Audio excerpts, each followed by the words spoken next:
This is Johnny with TigerBomb MMA, and tonight I'm going over UFC Fight Night, Holloway versus Sung-Jung. I refuse to call him the Korean Zombie. He has a fucking name. I know he prefers to be called the Korean Zombie, but I've always called him Sung-Jung because I'm a bit of a fanboy of the man. But we've got a 13-bout card taking place in Singapore at 4 in the morning. So I'll be up for that. I'll be hopped up on Red Bulls and amphetamines and methamphetamines, but I'll be up. I'll probably be live tweeting as well, just giving you my thoughts, kind of deeply going into madness as the time progresses. But I'm excited overall about the main event. We get to see, Max Holloway come back after a pretty good performance against Arnold Allen, where I max bet the shit out of him. And there was some controversy saying that maybe Allen won that fight. No, he didn't. And then Sung-Jung after his loss to Volkanovski, which I'm not going to fault him for. He got demolished by Volkanovski. But I want to see where he's at. Like, I think this might be his retirement fight. I know there was a translation thing where in the post-fight interview after he got TKO'd standing by he had mentioned that he knows that he's no longer capable of being a UFC champion, which kind of broke my heart. So I'm curious to see how he's going to do. But overall, 13-bout card, I'll go into that. Before I do that, I'm going to actually go into the previous fight night, which would have been the UFC 292 O'Malley versus Sterling. So I'll give you my thoughts on that. Before I do that, though, I wanted to show off my new hat. It is an officially licensed TigerBomb hat. It's a black hat with, as you can tell, a holographic sticker on it.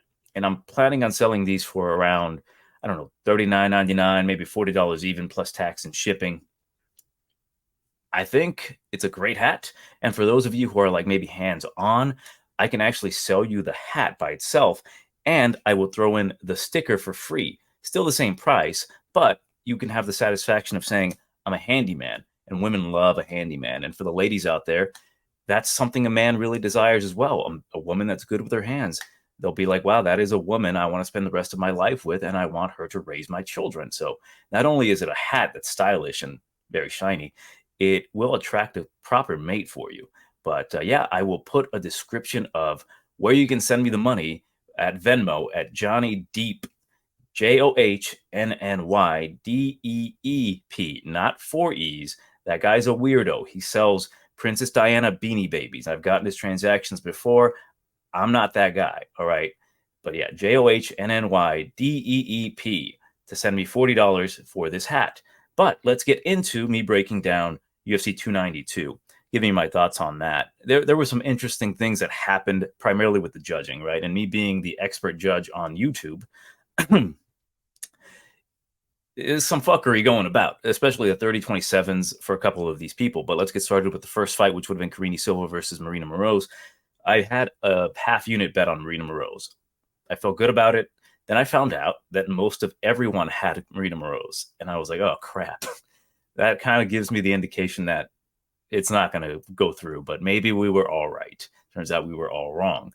And, I thought she could extend the fight into the later rounds. You can have success with her kias and her kicks and her outside punches and not really landing. But Karine Silva really wasn't having any of that. She knocked her down.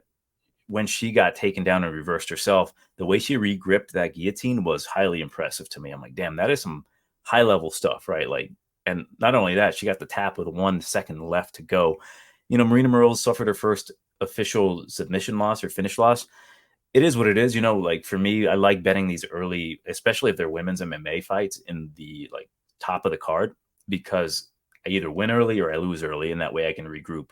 And I officially did regroup overall. I didn't lose any money. I maybe gained literally like a $5 bill from like my entire betting, like live betting and all. But moving on, Natalia Silva defeats Andrea Lee.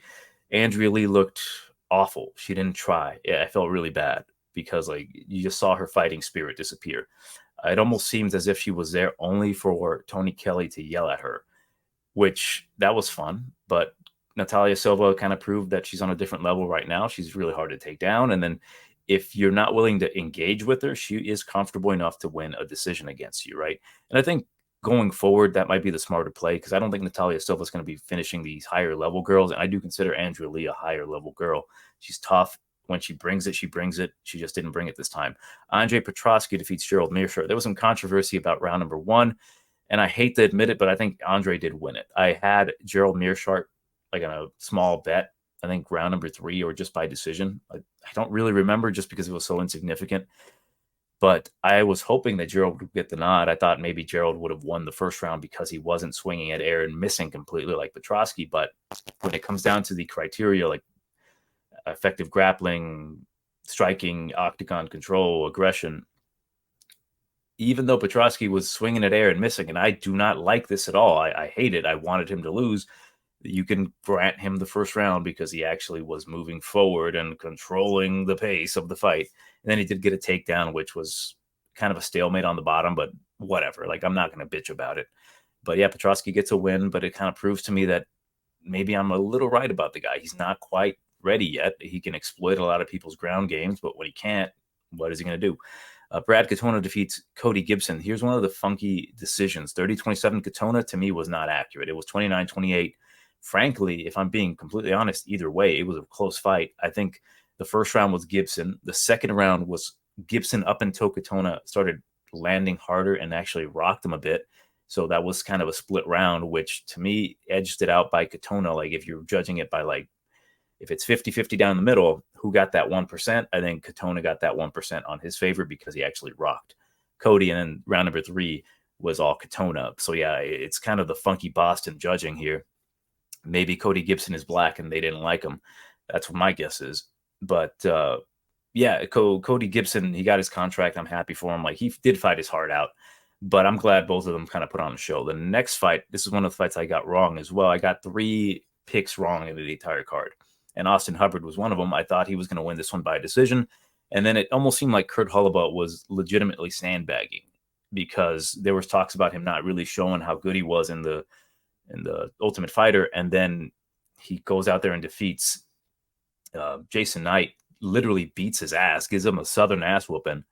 There's a different term you can use for that, but I'd rather not because it's, whatever.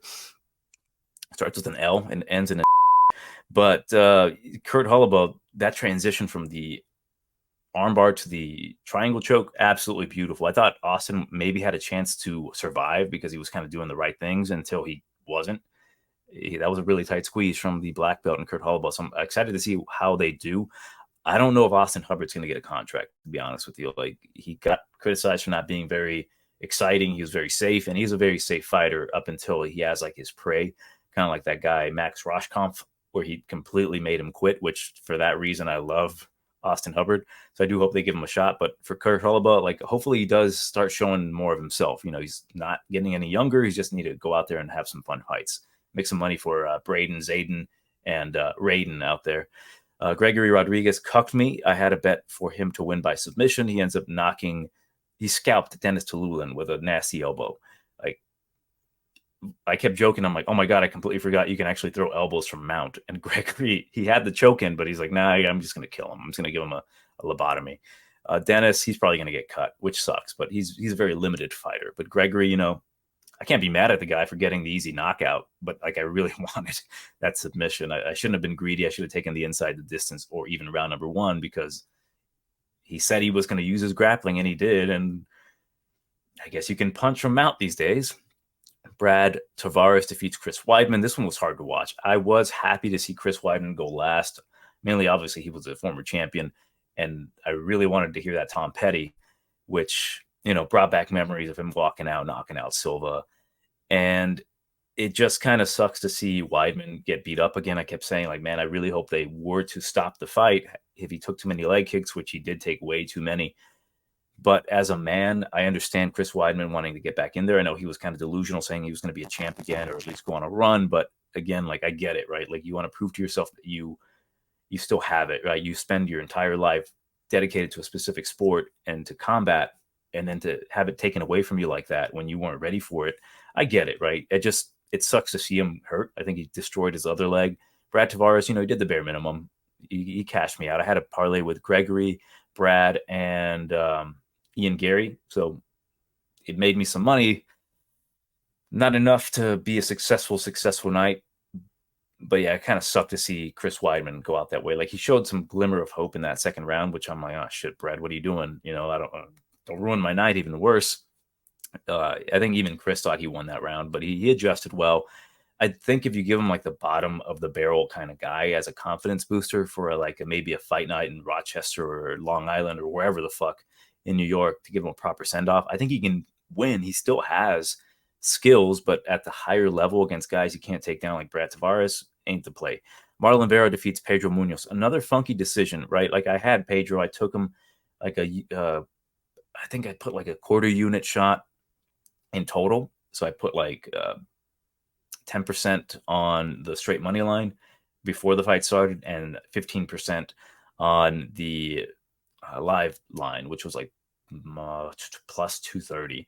Because I thought maybe Pedro won the first round. I was having difficulties with my television, if you catch my drift, so I didn't get to see the first part of the first round, but I thought Pedro was landing more, and there's a good chance that he could have won that first round. So I'm like, you know what? He's plus 2 something. Why not? These judges are kind of funky. And then, second round to me was full Marlon. And then third round was 100, or sorry, second round was full Pedro. Third round was full Marlon. So when I heard the 30-27, I'm like, what the fuck? Like, Pedro at least won that round. Like, I have nothing against Marlon winning, right? I didn't see the full first round, whatever, right? It was really close overall, but for them to kind of take that from Pedro, not even give it a split, I thought was kind of funky. Like, again, I'm not salty about losing the bet. It was just more so the judging itself. It was really, really suspect this whole night. Like, the proper people won. It's just if you're betting the point spread, you're getting really fucked over. So it's like, damn, that really sucks. Because the next fight, I think I saw someone on Twitter who had the point spread on Damon Blackshear, and they kind of robbed him for it because Mario Batista won, I believe, 2 scorecards 30-27, at least maybe one. I know I heard a 1 30-27. He did not win 30-27. He won 29-28 minimum. You could even make the argument that Damon won 29-28 himself because he won the first round. The second round was really close up until Damon ran out of gas. I was kind of pissed off and yelling at Mario. I'm like, dude, attack the body, hit the body, like pressure and hit the body. He was not doing that until later in that late second round and in the third round where he won that round. But that second round was pretty close, really close up until Mario started implementing his will on him. And, I wouldn't have been salty if Mario lost this one because he frankly didn't really deserve to win. He didn't have a smart game plan. Like Damon, he showed how tough he is. It's just like I keep saying that there's ways to beat Damon Blackshear, which is wrestle him, attack the body, get him tired, and just avoid any sneaky ass submission because he's a very good fighter. I think he's getting better, and I'm looking forward to seeing more Damon Blackshear, especially now that he lost this fight. I don't take anything away from the guy. He took it on short notice. He looked great. He made weight. And on top of that, I think the next guy that he fights, they might actually line him a little bit less than what he deserves to be, depending on who he's fighting. And we'll go forward. But Mario Batista, like going forward with him, minus 220s, minus 300s against certain types of fighters. Yeah, guys that can grapple. He's not the play. Moving on, Machado Gary defeats Neil Magny. I was a little disappointed. I got bored watching that fight. It was a, class F ass whooping. And at a certain point, I'm looking at my phone, looking on Twitter, getting like distracted. That's not a good thing for me, right? Just my personal opinion. Like it was more so a very safe fight from Machado Gary, opposed to like him putting on a show, right? He whipped his ass. That's great scorecards wise. Like he completely dominated him. But at a certain point, if I'm hoping that you get knocked out by Neil Magny, it's not a good spot. Like I'm not saying like I hate the guy. It's just come on, that you could have finished the boy. Moving on, Weili Zhang ruined my night by not finishing Amanda Lemos, and vice versa. Amanda Lemos did not finish Weili Zhang, thus the fight doesn't go the distance.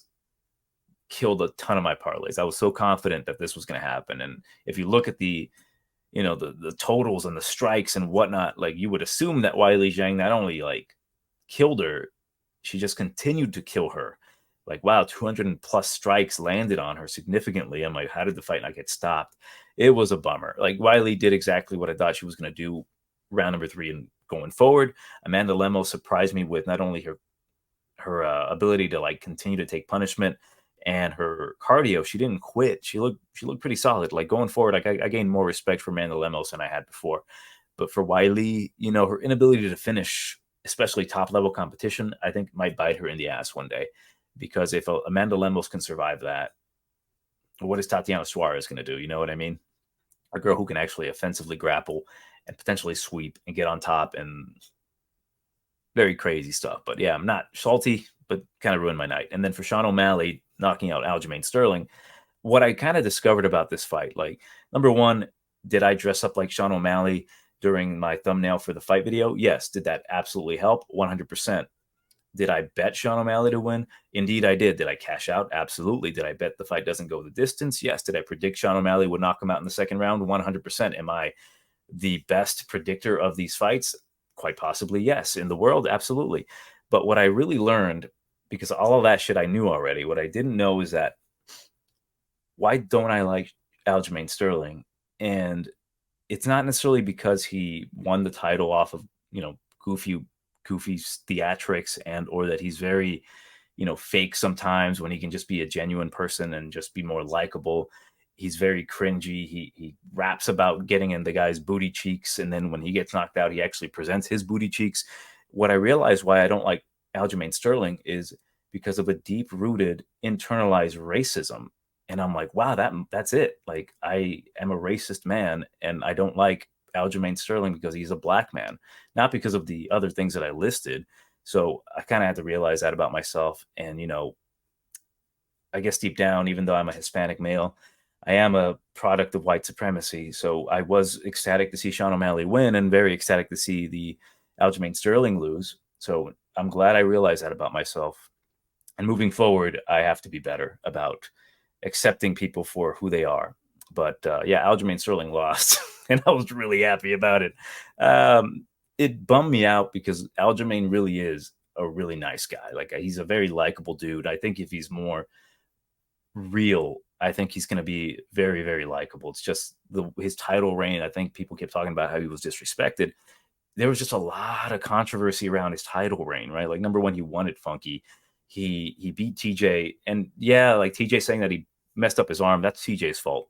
Aljamain did nothing wrong there, but it's kind of like you beat a one-armed guy.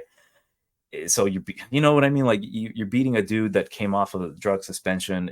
It's not necessarily the best look, but you did what you had to do, so I'm not faulting him. And then the very close rounds with Cejudo, which I still think Aljamain won. Just a little bit of controversy with that douchebag that gave Aljamain round number 5 that would have then given Cejudo the title. And then, the Peter Yan fight where, again, it was really close. I still actually give it to Sterling by like the smallest margins, but still just so many close fights. And then for Sean O'Malley to knock him out, honestly, the way I thought he would, because I always said, like, Aljamain gets stupid in there. He goes out there and makes a lot of dumb mistakes on the feet, and he paid for it. And now there's the whole thing about, like, Marab talking about Mark Goddard stopping the fight early. As much as I don't really particularly like Aljamain and I wanted him to lose, I thought it was a pretty solid stoppage, right? Like, and the pinpoint moment is when Aljamain takes a couple shots. He does go out a little bit. He kind of recovers. And Mark is on his way to stop the fight. He just needs to see more. And then there's a little bit of a brief moment where Aljamain kind of goes limp for a second. And at that moment is when Mark jumps in. And that's when Aljamain kind of wakes up, which it happens a lot. I don't fault Mark for that one. Mark has done a lot of stupid shit, but I don't fault him for that. Overall, though, like, it was a pretty good night. I didn't make a whole ton of money, but prediction-wise, I did pretty damn well. So I'm happy about that. I'm going forward hoping to, like, get really deeper into watching more tape, seeing the intricacies of fighters. And I took a shot on Sean O'Malley, even though everyone was against, like, oh yeah, Aljamain's going to win. Like, a lot of these, like, 15-unit bets on Aljamain Sterling, which was, like, kind of nuts. I'm like, I get it if you're confident in it, but, like,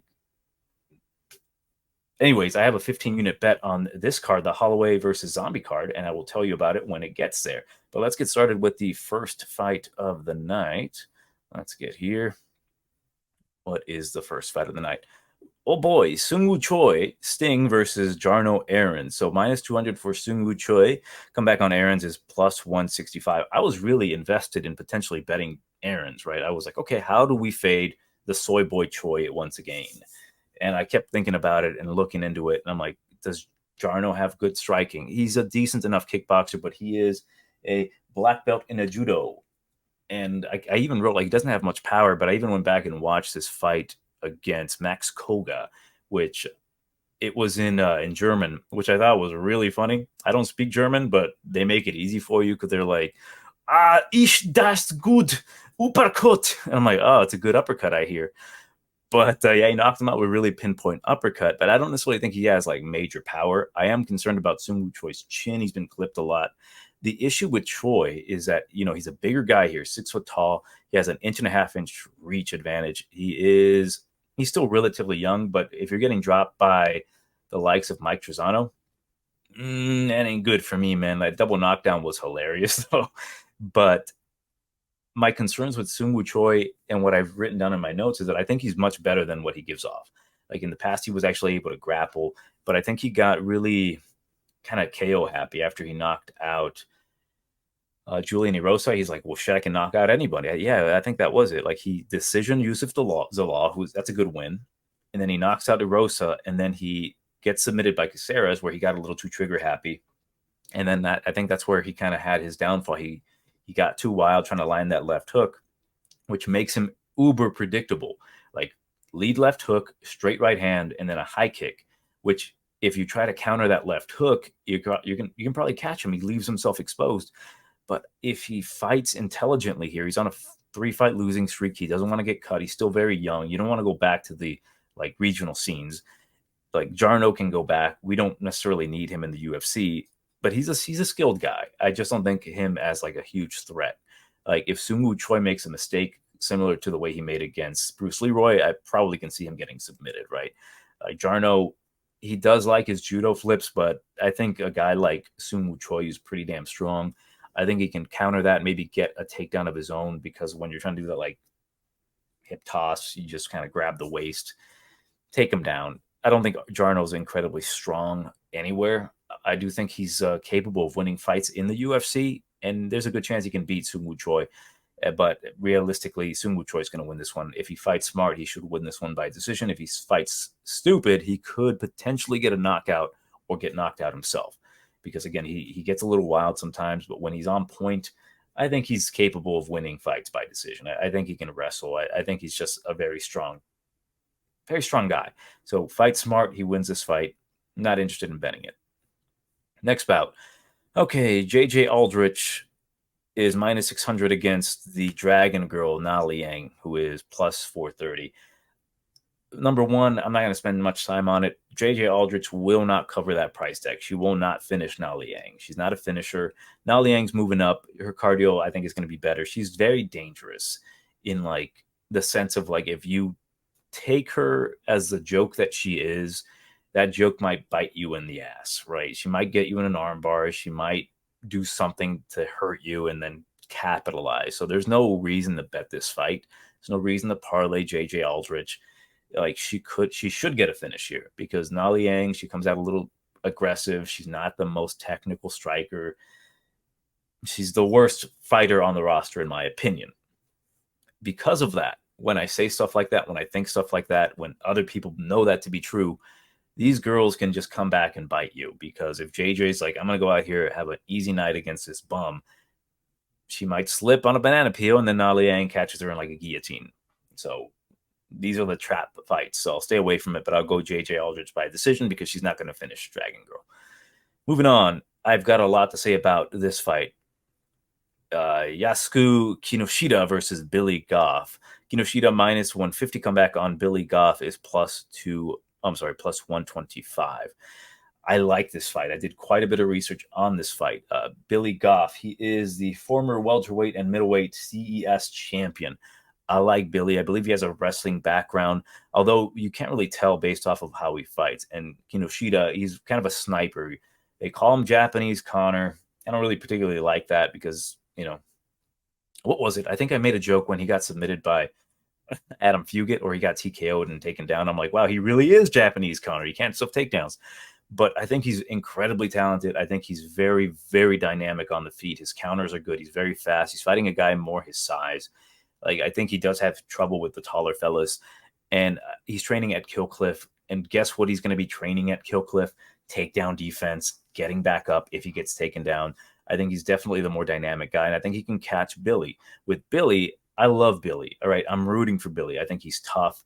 I think he can He can crack. He's got beautiful elbows. He has a good pace. He can wrestle. He can grapple. He's gone up in weight and beaten dudes. He gets dropped way too much for my liking, right? He gets dropped on a lot of his fights. And with a guy like Kinoshita, who's a sniper, I think if he clips him, I do think here's the possibility, right? I think Billy Goff is going to move forward. He's going to get clipped early. He's going to get dropped. It's going to pop back up. Kinoshita's going to be very, very patient.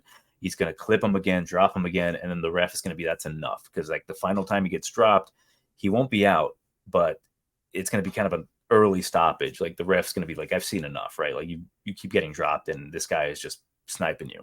That's possible for round number one. I think I say this like you don't know this already, right? Billy Goff, round number 2 and moving forward, live betting, great idea, right? I love Billy. Even in the contender series, I picked Billy against Shimon Smoltrisky, because I'm like, Smoltrisky's he's a quitter. He's gonna quit, and then he gets cracked early, and I'm like, oh boy, get up, Billy, get up. Billy gets up. He takes it on the chin. He gets up. He takes a nasty flush kick that essentially would have decapitated a ton of people. Then what does Shimon do? He does the quitter shuffle, and then he allows Billy to TKO him. It wasn't Billy TKOing him. It was Shimon allowing himself to be TKO'd. Let's put it that way. But I do like Billy, right? I see a lot of love for Billy going out there. But I find funny that no one's really talking about Billy's brother. Like, Billy's tough, but I think his brother is just more tough. I think he's more skilled on the feet. I think he's got better elbows. That's saying a lot, because Billy's got great elbows. He's got the better cardio. I think he's a more handsome of the two brothers. I think he's a taller brother as well. And no one's talking about Jack. Everyone's talking about Billy Goff, but not Jack Goff. I like Jack Goff much better than Billy Goff. But I do like Billy quite a bit. And I'm hoping he wins. But with Kinoshita, I do think he's going to eventually catch the chin. I hate to say this. I do think that Billy can get knocked out. I don't want to see it, because I am a fan of Billy Goff. Like, he seems like a really cool dude, and I want him to succeed. And there's a path to victory here, but it's going to be a tough one against the quote-unquote Japanese Connor, who will, at this point, probably pick him apart with, like, straight left hands. And if he gets tired in any way, and again, like, he's training at Killcliff, we know what he's training, right? There's no reason for him to be training his striking out there. He's training his wrestling. And in this case, I don't think Billy's going to have a whole ton of success in the first round. So it's really Kinoshita to knock him out or TKO him in the first. If he survives, you better believe I'm betting that Billy Goff line. Hopefully it's like plus 300, because Billy does get dropped. He takes some damage. But yeah, I'm looking forward to this one quite the most. Really, the real reason why I'm going to be staying up is to watch Billy Goff. Hopefully Jack shows up, and we get to see Billy and Jack together. Moving on here, we've got Kenan Song, the assassin, versus Rolando Bedoya, the machine. It's funny that we've got multiple machines in the UFC. We've got Merab Dvalishvili, who's kind of taken a personal vendetta against Mark Goddard himself. If you haven't seen the post, he kind of said, like, hey, you robbed me against Ricky Simone because I survived the choke. You weren't the referee. The referee at that time allowed me to fight. He said I wasn't out, and you gathered the council as the, like, onside ref to tell them that I passed out, or that they should call it a TKO or a technical submission. So I'm like, damn, Mark Goddard is a piece of shit. But we've got the machine here, Rolando Bedoya, who's training out of Chutabox Diego Lima. And he's had a really good showing his last time out. And now I faded the absolute shit out of him against Chaos Williams, because when I made that prediction video, after watching tape on him on the regional, I said, this man's begging to get knocked out.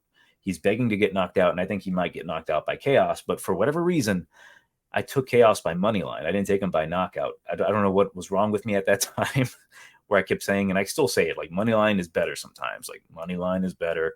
We don't know how tough this guy is. He's never been knocked out. And money line was better at that time, because Rolando took those punches and arguably gave me a big scare, because I had a couple parlays. Like, I had a $300 parlay with Chaos and some other favorites, and it ended up cashing. But dear God, I was terrified. But Bedoya showed a lot of maturity in that cage, like a little bit of immaturity in the sense that he was kind of taunting Chaos, but the way he was moving with those punches, like, I think he's a very fun fighter. I think he's very skilled. Absolutely can take a punch. He rolls with them well. I think getting his ass beat at Shuto Box has done him a ton of been a wealthy thing for him. Minus 275 against Keenan Song is a bit much for me. I do have him parlayed already with, let me take a look. I'll just tell you. Maybe, actually, I have him parlayed with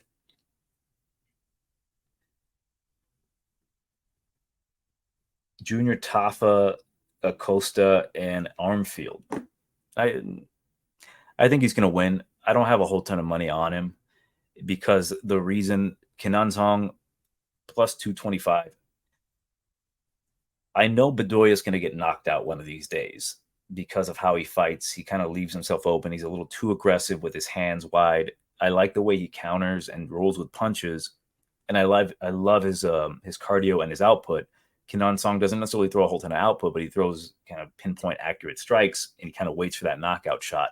I worry that Keenan can find that knockout shot and knock out Bedoya. It's a really big possibility if he's not already knocked out by Bedoya. If Bedoya overwhelms him, it's going to be an easy night for him. He's going to look fantastic. He's going to cover that price tag easy.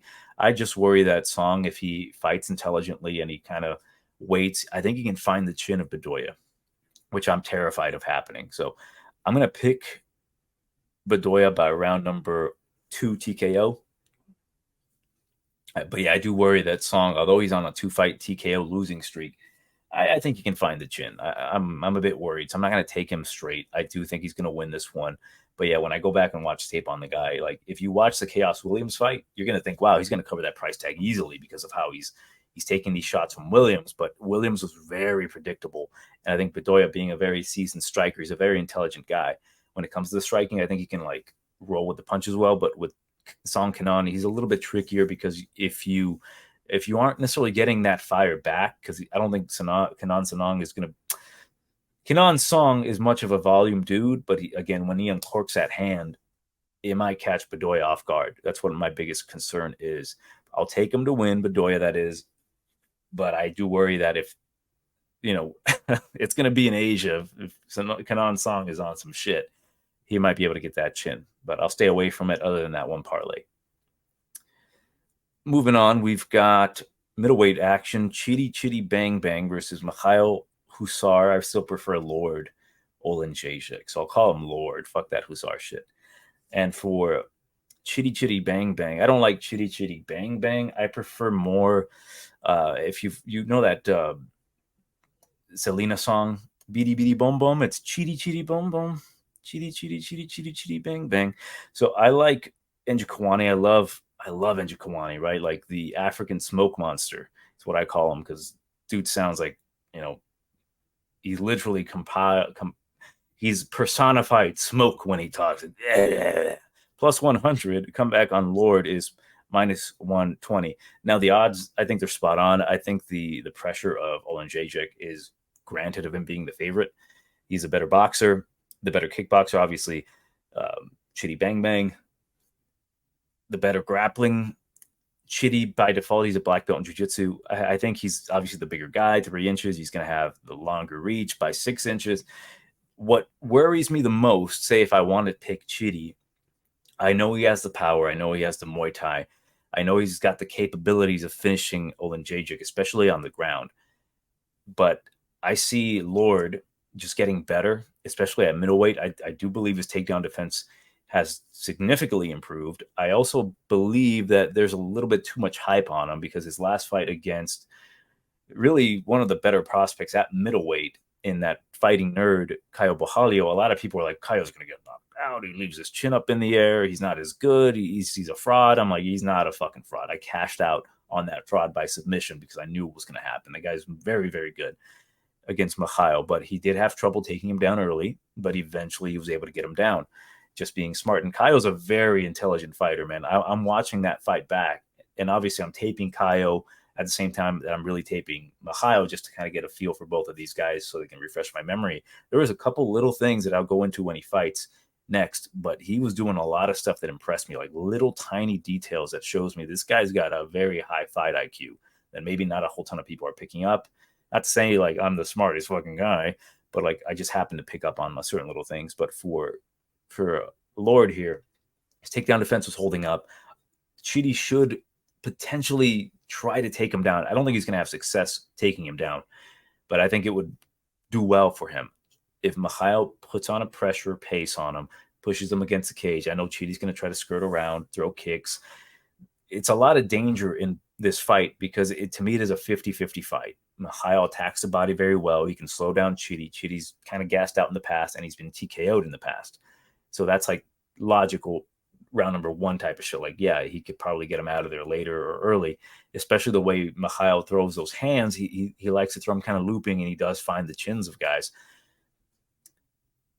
In the clinch, though, I think Chidi can have a lot of success landing knees if he closes his distance himself, uses his range, and kind of pops the head back of Michal. But Michal's kind of hard to finish with strikes. I think you're going to have to submit him. It's a really good fight because, put it to you this way, Michal could be landing to the body, chipping away at Chidi, and then Chidi, because Michal kind of dips his head, throwing the jab to the body, can catch him with the leaping knee to the face and knock him out, or hurt him enough to get him to the ground, possibly submit him. Again, I don't really believe Chidi's going to actually have a whole ton of success on the ground. I don't particularly think he's going to. He should take him down. I think he might fake the takedowns, but I don't think he's going to actually go for the takedowns. I think he'll kind of gauge how strong he is. If he can trip him, then maybe attack the body with knees. This could be a really close fight because I've seen Michal go the distance with another solid kickboxer in the Baltic Gladiator, Modestas Bukauskas. I can see that going the distance as well. But I'm going to go with Olenjacek for the main reason that if it does go the distance, depending on who the judges are, they do prefer the boxing aspect more than the kickboxing. If, say, Chidi hurts Michal in any way, bloodies him up, it's going to be a close one, in my opinion. If Michal doesn't finish Chidi, like gassing him out, putting the pressure on him, and just kind of mauling him later, I do think it can go the distance. If it goes the distance, if it doesn't go to Michal by like domination, if Chidi fights incredibly smart here, which he's going to need to, right? He's on a 2-fight losing streak. It's a really close one to me. Like I don't want any part of this one. I'm just going to enjoy it. It's going to be a fun fight to watch. So I'm going to pick Olenjacek. Like I really like Chidi. I really do. He might be a good live betting opportunity, right? I think number one, Michal's going to push a furious pace in the first round. Depending on how Chidi looks, he might be live to bet here. But I'll go with Olenjacek by a decision. Let me drink some water real quick. I also sell officially licensed plastic TigerBomb cups, water cups only. So it is a 100% plastic cup with a plastic lid and a plastic straw, the same type of plastic cups that you can get at any store for 69 cents. But this one actually has my TigerBomb logo on it as a sticker. Now, I don't know how much I'll sell these for. I'm thinking perhaps $25.99 plus tax and shipping. But if you want your officially licensed TigerBomb plastic cup for water only, you can't put coffee in it. I won't allow you to put coffee in it. No alcohol, just water. $25.99. Once again, JOHNNYDEEP at Venmo. Moving on, we've got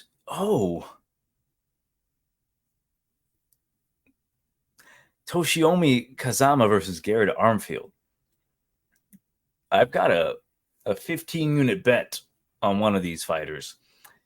And because I'm trying to make money and trying to quit my job, trying to get more subscribers, if you want to pay me $40 at Venmo, JOHNNYDEEP, 3 E's, not 4, I will tell you that I have a 15-unit bet on Garrett Armfield, right? So once you pay me that money, I will then tell you I have 15 units on Garrett Armfield to win. So yeah, send me that money if you want to know that I have 15 units on Garrett Armfield. And the reason I have 15 units on Garrett Armfield is because he's going to win this fight. He is minus 165. Come back on Kazama, he is plus 140. I've been a fan of Armfield for a while now. He was supposed to fight Jose Johnson, and I thought that was a close fight. I think he was a dog at that point. And Jose is a tough out for a lot of dudes, especially shorter guys, which Garrett Armfield is. He made his UFC debut against Onama. When was that? Like feels like years ago, about a year ago exactly. He got submitted. He is capable of being submitted, but not in this particular case. I know here the silent finisher, Kazuma, he's a brown belt in jiu-jitsu, but I think he's overmatched everywhere. We got another guy training at Killcliff. He's got great boxing. He's got great wrestling, great counter wrestling. And now he's fighting at his optimum weight class at bantamweight. And I think that Kazama's going to get knocked out here. I think he's going to get knocked out in round number 1 or 2. The main reason is that although I don't particularly think Armfield has the biggest like knockout punch, I think his accumulation of punches will eventually beat him. Like he goes to the body well. He's very slick with the hands. He's not the best boxer, but you just notice how good he is with the strikes. And again, he's a good grappler. He can get out of trouble by taking you down. Kazama, watching his tape, not incredibly impressive. Fucking Rinya was so disrespected being in the cage with him. He's like, I don't care if this guy touches me. I'm going to put his lights out, which he did, which I can't wait to talk about Rinya. But in this particular case, again, I got Garrett Armfield at both minus 165. I've got a bet on him to win 1 unit there, and then minus 160, another bet to win another unit there. So I do have Garrett Armfield on a couple of my bets here. I do think he's going to win. I think he outmatches him everywhere. He just needs to be careful. If he's smart, he's going to win this fight whichever way he wants. If he wants to submit the guy, he will. If he wants to knock him out, he will. If he wants to grind him out, he 100% will. So I've got Garrett Armfield here to win. Again, 15 units. Send me $40 to know that I have 15 units on Garrett Armfield. JOHNNYDEEP, Venmo.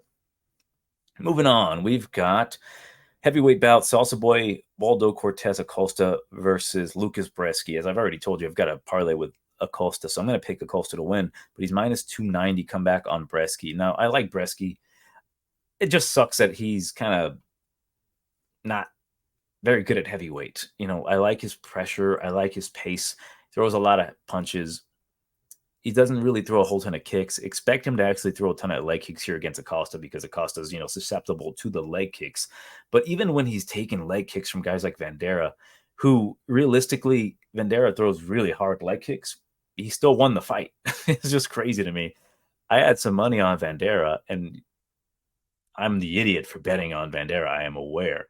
But I realistically thought he could have won that fight. When I heard that he lost, I was like, well, figures, it is Vandera. It is my fault. But I do think that Acosta's he's good to beat these lower level guys, right? Like he fought a guy in the Lima. And what's funny, I max bet the Lima in the second round. I'm like, fuck it, minus 400. He's going to win. He ain't going to lose. So I made like a couple $100 there. But with Acosta, like, how to beat the guy, take him down, kick the legs. I just don't see Brzeski being able to do that. If it becomes a tit for tat striking battle, I think Acosta hits harder. I think his boxing's better. He's not going to have the more volume, but he does have good volume. I think Brzeski throws quite a bit, but he doesn't seem to have the pop in his punches that I think Acosta does. He's got the type of pop that will make people reconsider like fighting, because he's done it before. He did it against God, what's his name? Chase Sherman. I saw the look on his eyes. I'm like, I'm going to quit fighting after he took a shot from Acosta. So I will go with Acosta to win this one by a decision. I think he's going to win. I think he covers the price tag to an extent. I mean, if Brzeski comes out here looking phenomenal, go like attacking the legs, mixing in takedowns and getting them, cool. But I think Waldo's fought the better competition to an extent, right? And he's looked pretty decent doing it. So I'm going to go with Acosta to win this one by decision. Okay, here, Junior Tafa, main card opener versus Parker Porter. I am hoping by this time all the Red Bulls that I've drank and the methamphetamines that I've taken to stay awake will not have killed me, because I do want to see Junior Tafa fight Parker Porter, especially because Junior Tafa's minus 130. The comeback on Parker Porter is plus 110. Parker Porter's getting knocked out in the first round, okay? Now, I can go into deep detail because I've already spoiled that I've got a bet on Junior Tafa on a parlay. I might bet him later on, once the props drop on Bovada, by first round knockout, by knockout, whatever. I'm going with Junior Tafa. He's not losing. I might even take him straight. He's minus 130. He's a pretty good line here. Parker Porter, he's a solid heavyweight because he can grapple. He allegedly got his black belt in jiu-jitsu back. I guess because I'm a thieving racist, I guess some black fellows might have stolen it, so he got it back. So he got his black belt back, and he's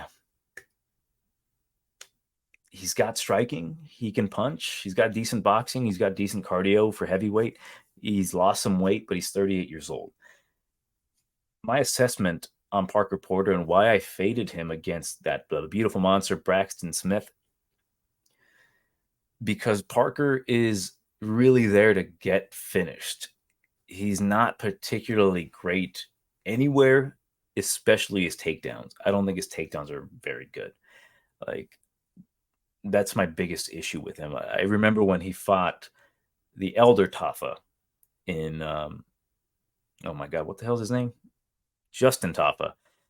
People were like, yeah, he's gonna get taken down. I'm like, he ain't taking down Justin Tafa. He's gonna get knocked the fuck out. He has terrible takedowns. He can get them for sure, but they're not good takedowns. He uses a lot of muscle, and then if you can stuff his head down, you're gonna be able to stuff the takedowns. Junior Tafa showed some pretty good takedown defense against Muhammad Usman, although I did take Muhammad Usman to win because I'm like, you know what? He's going to be hopped up on something. He's going to go in there. He's going to put a pace on him, try to take him down. He eventually took him down, and we learned that Junior's got nothing off of his back. So if he does get taken down, which he won't, he's going to be a fish out of water, right? But his takedown defenses are good to a point, and I think he's going to be able to stuff the takedowns of Parker, hurt him, and knock him out because Junior did show that he's gotten better. He's only 4-1, and I've not liked what I've seen from his kickboxing career and his early MMA career. But that fight with Usman did show me that this guy is pretty fucking good, and he's going to be here for a while. Once he gets more comfortable, once he learns, like, hey, get the fuck off of your back, get back up. The takedown defense showed pretty well in that fight, and I think he is going to catch Parker Porter, unfortunately, early, and it's going to be an easy night for Justin or Junior Tafa here. So I'm going with the Junior Tafa to beat Parker Porter in the first round by knockout. All right, I've got quite a bit to say about this fight here. Errens Blanchfield versus Talia Santos, essentially the number one contender matchup. Or, well, because we have, it's possible, right? Because we've got the rematch with Valentina and, God, what the hell's her name? Alexa Grasso. And then we've got Patchy's girlfriend in the wings. So this could be the number one contender for the number one contender spot, depending on if they're going to match up the winner of this with Patchy's girlfriend. So Talia Santos, she is plus 2. Fuck, I'm an idiot. Plus 125. Yeah, that's it. The glare from my shiny water cup is like making me blind when I'm looking at the odds. Errens Blanchfield, cold-blooded, minus 150. So she's the shorter girl here, same reach, 68 inches, but she's going to be a shorter girl by 2 inches. Now, I have quite a bit to say about this fight because I do think it's a very evenly matched fight. I do think cold-blooded Errens Blanchfield is a phenom, right? She's very young. She's the rightful favorite. I think I've always said this about her off topic, but she kind of looks like the white Angela Hill. But funny enough, I think Angela Hill's prettier. I don't know why. She kind of looks like white Angela Hill to me. But with Talia Santos, like, she's coming in great shape. She looks in phenomenal shape. She's a very strong girl. Her grappling's definitely getting improved. She's got good strikes, and I believe the stats even show that they're kind of evenly matched when it comes to the takedowns. And yeah, the takedown defense, 77% for Blanchfield, 78% for Talia Santos. Interestingly enough, Talia Santos is getting more takedowns. She's at 88% compared to the 63% in the accuracy for the takedowns. What's also interesting is the grappler, in my opinion. Obviously, Blanchfield, she throws more strikes, right? And she's slightly more accurate. She does absorb more strikes herself, but the strikes landed per minute is 6.06 for Blanchfield, 3.35 for Talia Santos. So Talia Santos kind of relies more on the power punches and kind of skirting along the cage. More of a decision fighter when it comes to the striking, but when it comes to Blanchfield, she's all offense with it.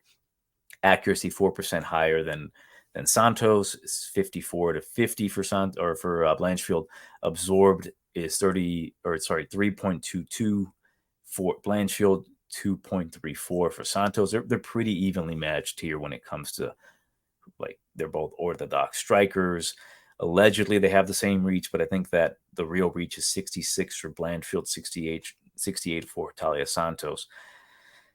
It's a phenomenal fight because these two are they're very evenly matched. So we know for a fact that Blanchfield is at that upper echelon where she more than likely will be fighting for a title.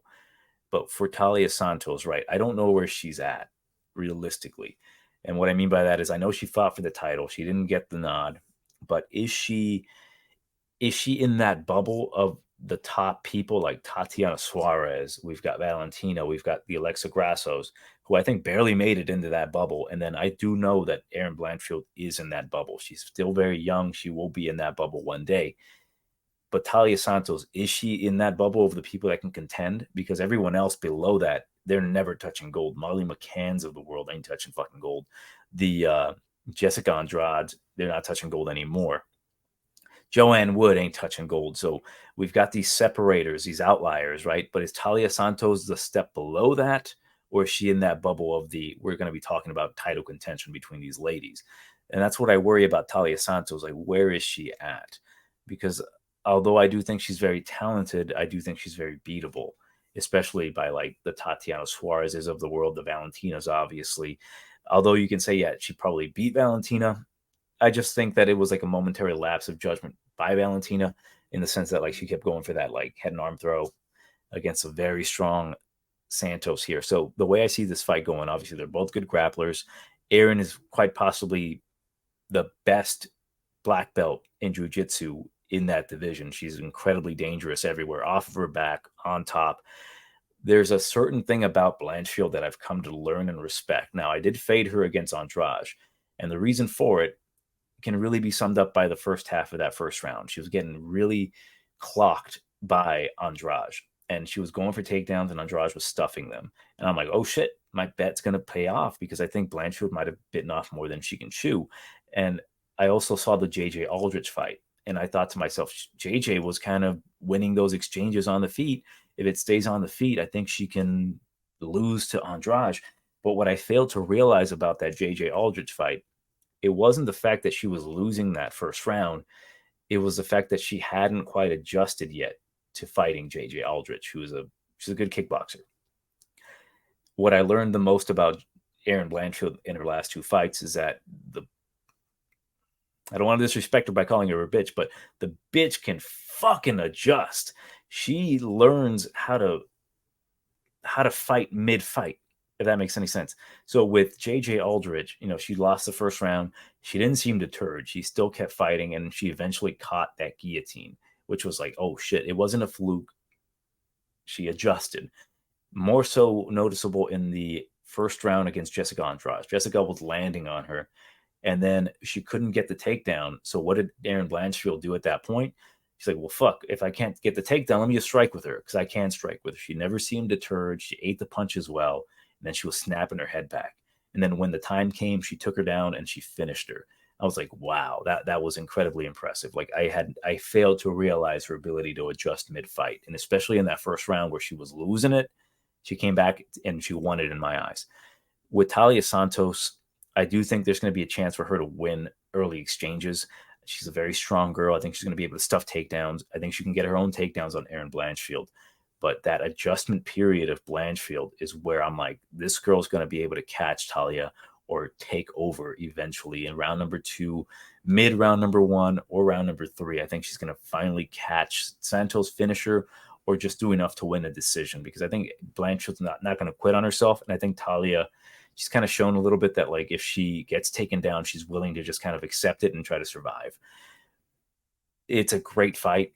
It's a very 50-50 fight, but because Erin Blanchfield has shown me more of that championship level caliber intelligence, fight IQ, the ability to take a punch, give a punch, take it to the ground. She's very skilled. Even if she loses this fight, I can almost guarantee you she's going to be a champion.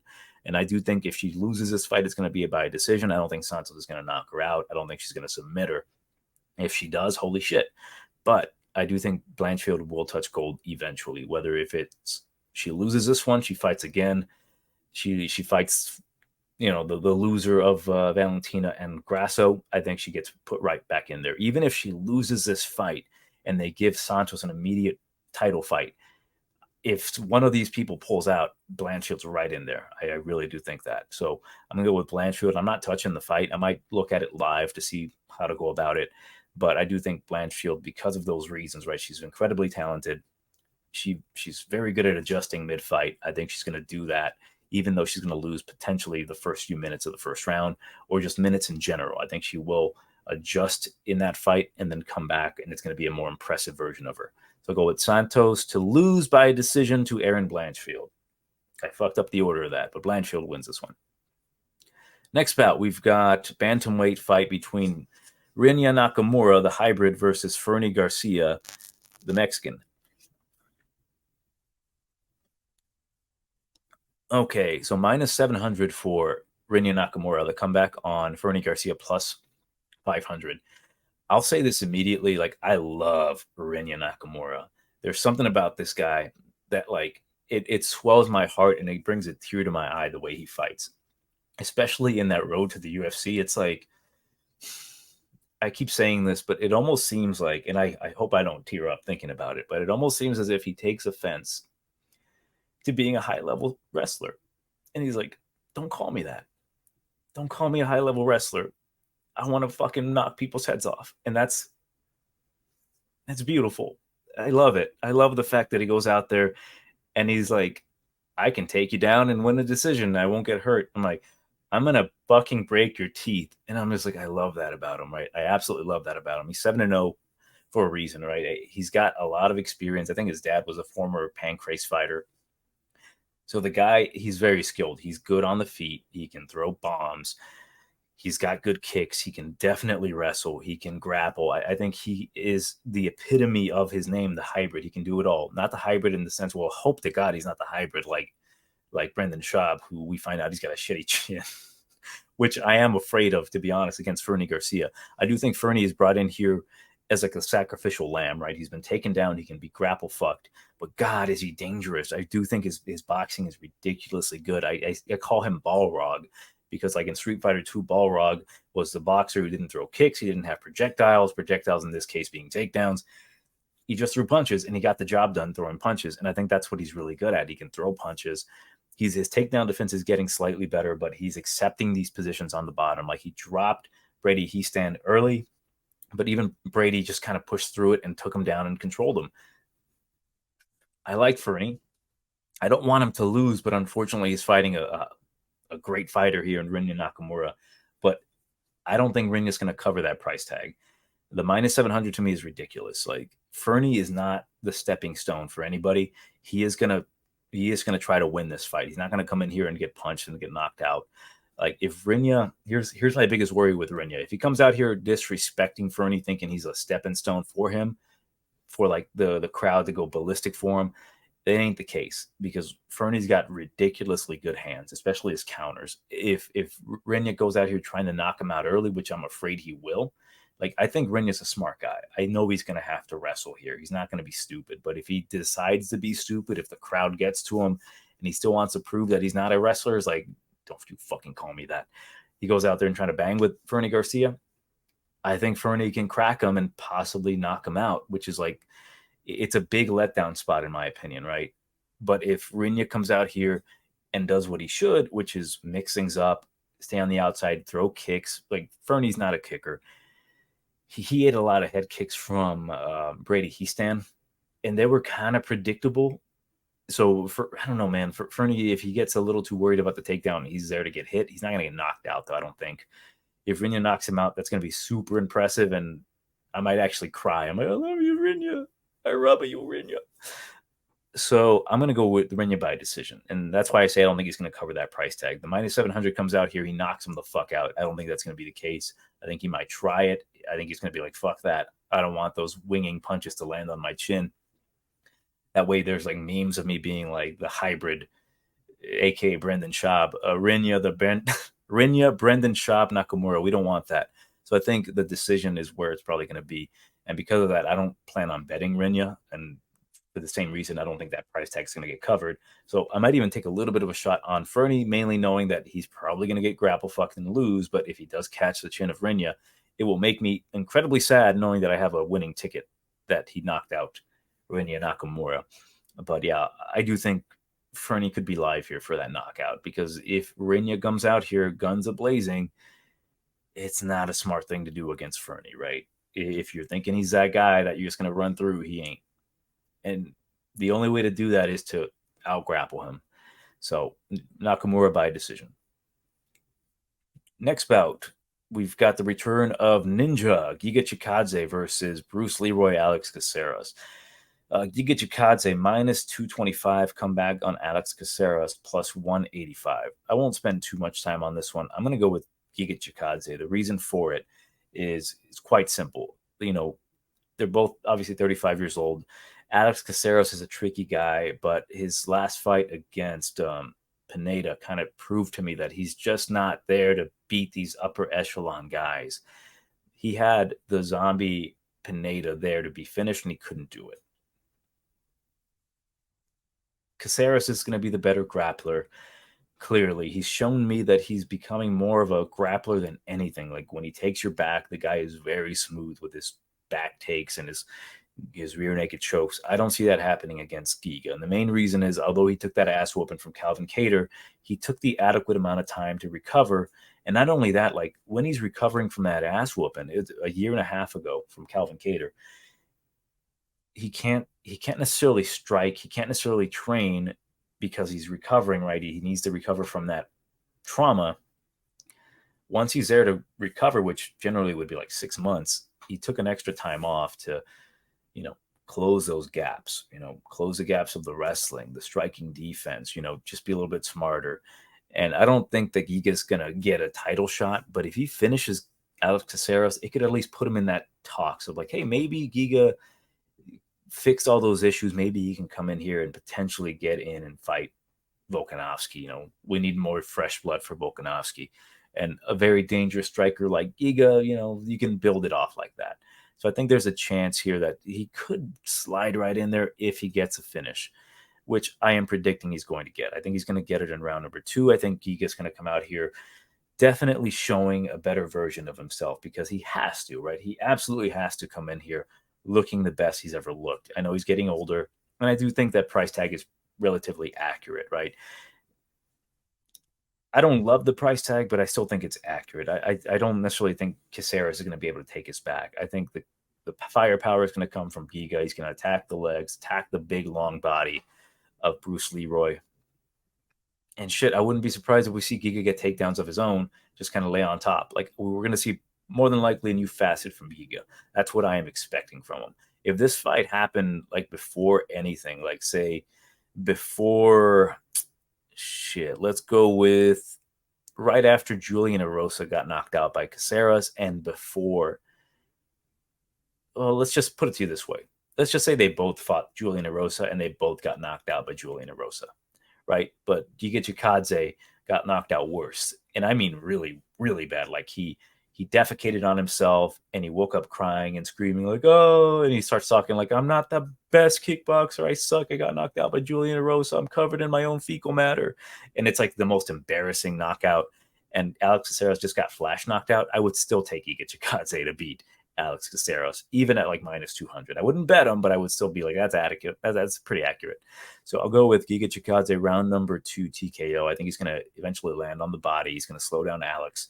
And Alex is just going to like, he's been knocked out before. And I think Giga's going to come in here trying to prove a point. He's going to come in here. He's going to come in here very pinpoint and catch the chin and or the body of Alex. So TKO round number 2 from Giga Chikadze. Okay. Co-main event, light heavyweight. We've got Anthony Smith versus Ryan Spann.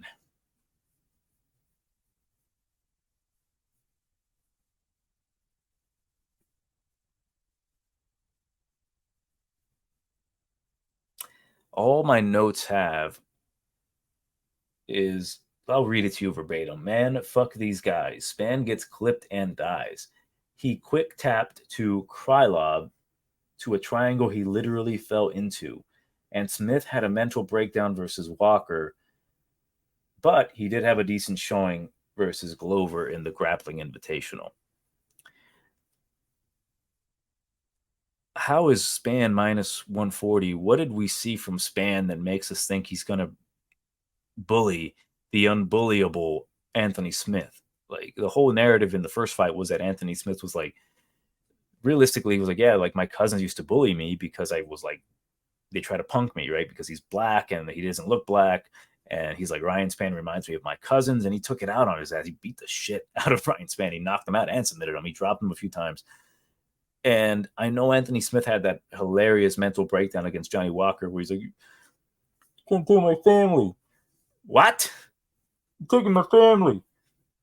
What? I fucking died, dude. I was like, what is Anthony Smith saying? I think Anthony Smith is just a better fighter than Ryan Spann. I think he can take a better punch. I think he's better on the ground. Ryan Spann, to me, has shown to kind of be a quitter. Or you could even say that maybe Anthony Smith is Ryan Spann's kryptonite, which I really do believe. Like, I think Anthony Smith is being plus 120. We saw how he handled him the last time out. Mental breakdown or not, I think Anthony Smith can get the job done. I do believe Ryan Spann. He's a very talented guy. You heard him talk about like, yeah, I didn't used to train in the past. Well, what the fuck were you doing when you were training for Krylov? What were you doing there? Awful, absolutely terrible performance, right?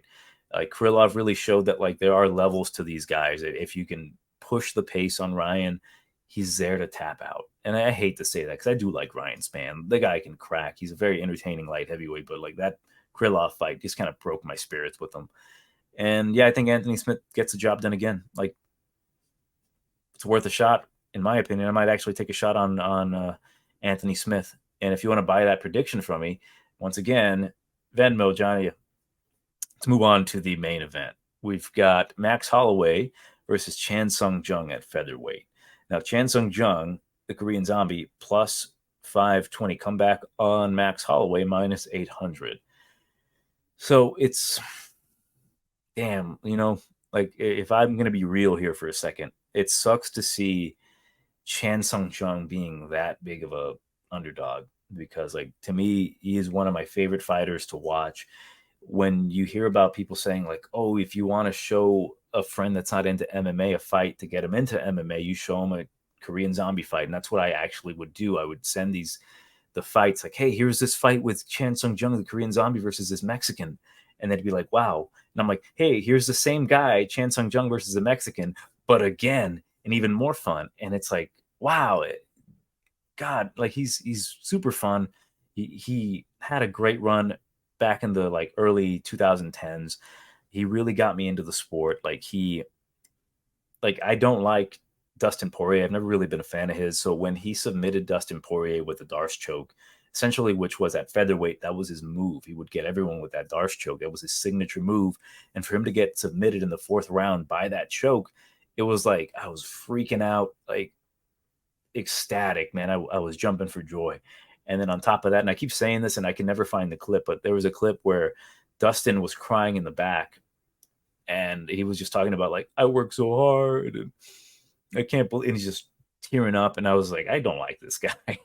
This guy I do not like. So Chan Sung-Jung to me is one of my absolute favorite guys. Like even going back as far as when he had the original Korean Zombie T-shirt. One specific memory I had was when I went to Vegas for a fight that I didn't actually get tickets to, and there was a Chan Sung-Jung fight. I was young at the time, and I saw it, and he was eating a maple leaf, like a Canadian maple leaf. And I was like, why is he like, that's weird. Oh, he's fighting Mark Hominick next. This is him dissing Mark Hominick, the Canadian.